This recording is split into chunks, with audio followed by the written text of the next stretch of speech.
Привет, друзья! Давно не виделись, а?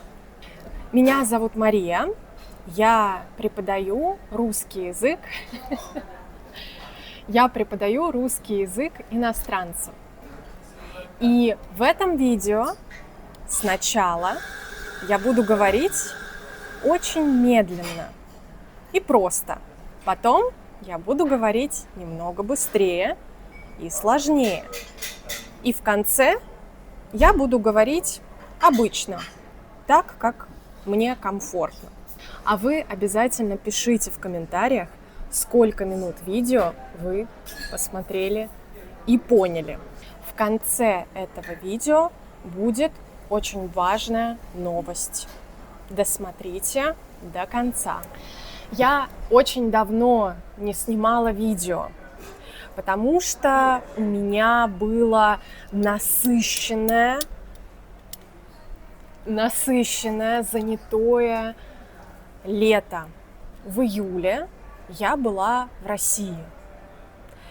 И совсем недавно я вернулась, приехала из России обратно сюда, в Венгрию. Да, кстати, сейчас я в Венгрии, в Сегеде, в красивом кафе. Когда я приехала сюда, в Венгрию, здесь началась жара. Жара – это когда на улице плюс 35, плюс 40 градусов. Очень жарко. Это было нелегко. Сейчас уже нормальная погода, плюс 30. Плюс 30. Прохладно. Жить можно. Но когда на улице плюс 40, я не знаю, мне это очень некомфортно. Хотя я понимаю, что во многих странах такая температура, такая жара, плюс 40, это норма, это нормально. Еще совсем недавно, несколько дней назад, закончился мой первый shadowing интенсив. Это интенсивный курс, 2 месяца, и там мы активно, интенсивно занимались произношением, русским произношением через технику shadowing. Получилось во. Во – это значит очень хорошо, классно, супер. Я поняла, что это будет один из моих любимых форматов работы. Но об этом интенсиве сегодня я говорить не буду. Я думаю, я сделаю другое, отдельное видео про этот интенсив, потому что я знаю, что некоторые из вас ищут именно что-то такое. Еще одна маленькая, но очень приятная новость. В моем закрытом телеграм-канале 150 участников. Вот такая красивая цифра. Но знаете, я буду не против, если там будет 153 человека или 155 человек. Короче, присоединяйтесь к закрытому телеграм-каналу. Там часто я выкладываю маленькие задания, тексты, небольшие аудио, небольшие видео, опросы, да? Маленькое задание для вашего русского языка. Давайте я буду потихонечку говорить немного быстрее и постараюсь говорить немного сложнее. И расскажу вам, о чем будет основная часть сегодняшнего видео. Сегодня я хотела бы с вами поболтать и поделиться своими наблюдениями о тех людях, которые изучают иностранные языки. Гипотеза номер 1. Вы знаете, я заметила, что когда люди говорят на иностранном языке или пытаются говорить на иностранном языке, это их молодит, это делает их моложе. Почему это происходит? Может быть, из-за того, что мой словарный запас на иностранном языке меньше, чем на моем родном языке, и я говорю более простыми словами, более короткими предложениями, более простыми конструкциями. Может быть, это из-за того, что в моих глазах есть какая-то, знаете, растерянность, потерянность, да?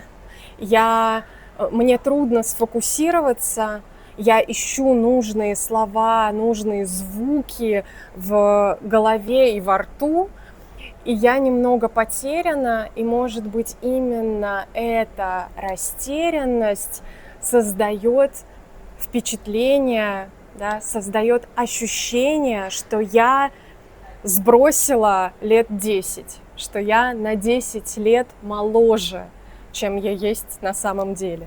Это мое наблюдение, оно не только обо мне. Когда я была на Polyglot Gathering в этом году в Чехии, я как раз именно это и заметила.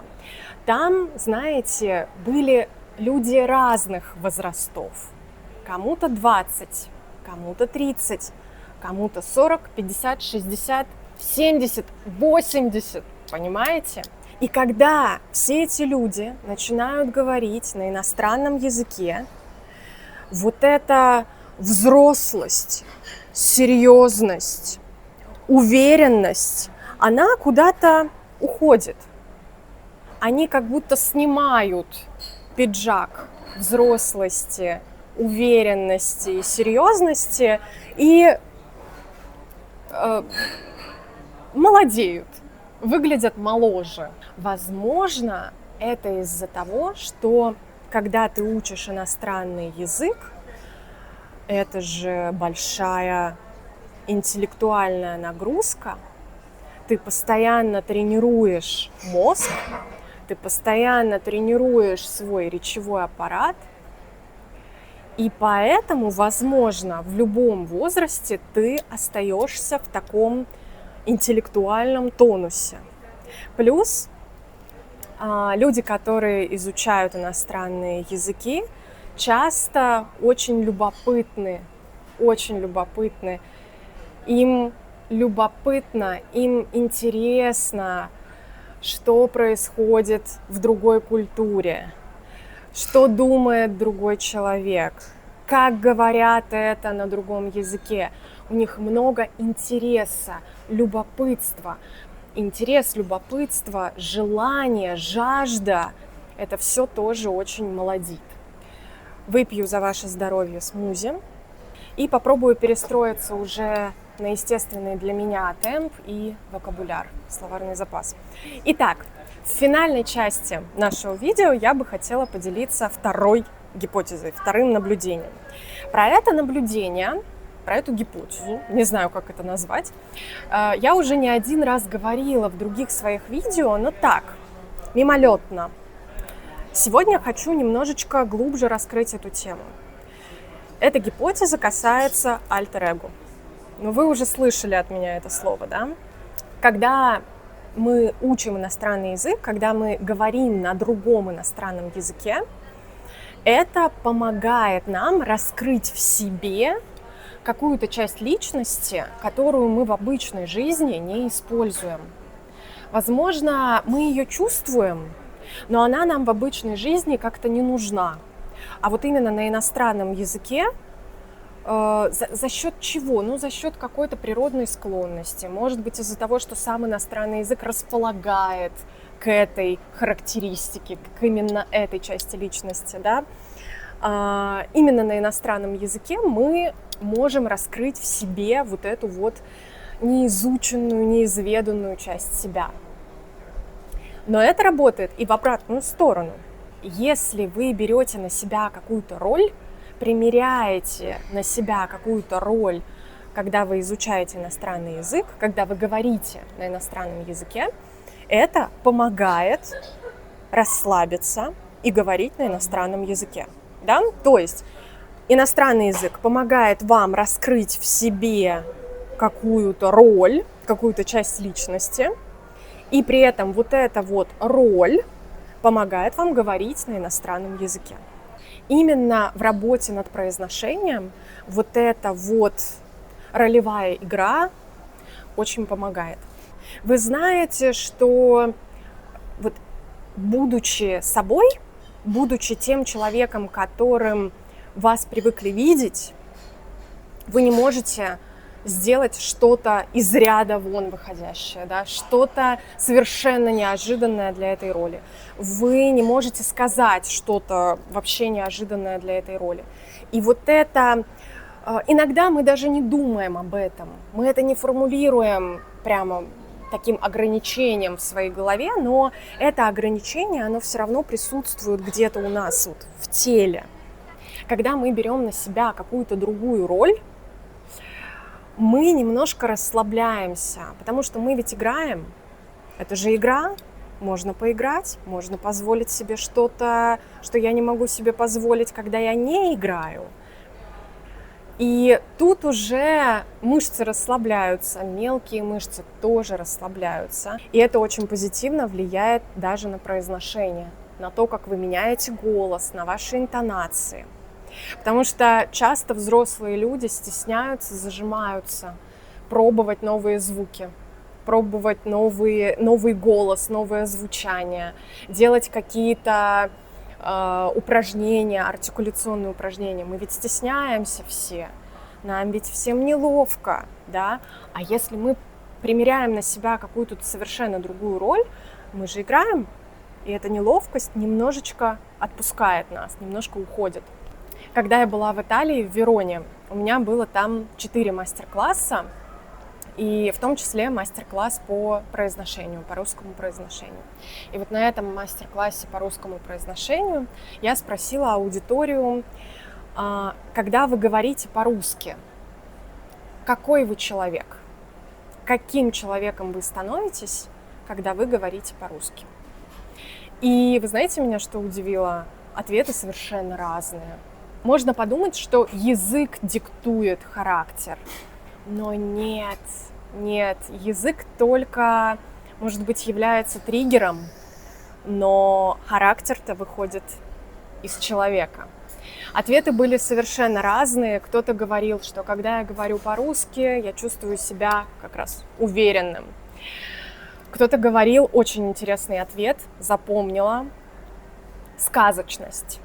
Когда я говорю по-русски, я чувствую, что я как будто не из этого мира, как будто я над этим миром, как будто я в сказке, какое-то волшебство, нереальность ощущается. Какой интересный ответ, да? Да? Кто-то говорит наоборот. Русский язык очень такой приземленный, конкретный. Вот язык дела.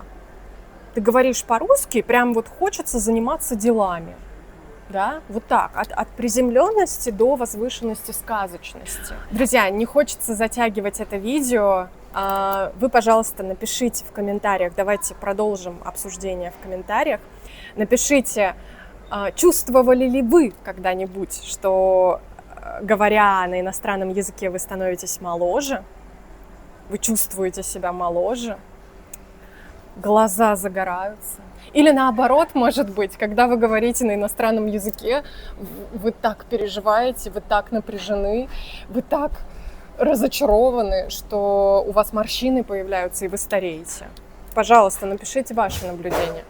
И, конечно, если вам интересно порассуждать на тему альтер-эго и почувствовать, кем вы себя ощущаете, когда говорите по-русски, и как и как какая-то роль помогает вам или не помогает говорить на иностранном языке.